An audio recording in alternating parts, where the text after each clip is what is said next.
গরমের দুপুরে তেঁতুল মাখা খেতে কার না ভালো লাগে, সেজন্য আজকে আমি তেঁতুল মাখা করব।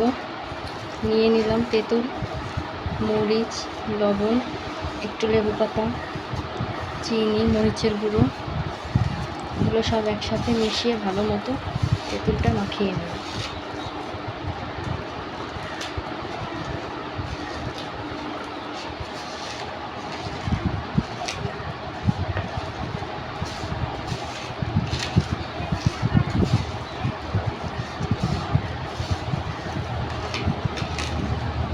তো লেবু পাতা নিয়ে নিয়েছি।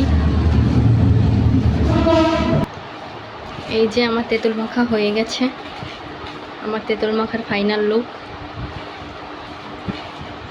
কার কার জিভে পানি এসেছে অবশ্যই কমেন্ট করে জানাবা, আর কার কার তেঁতুল মাখা ভালো লাগে অবশ্যই জানিও।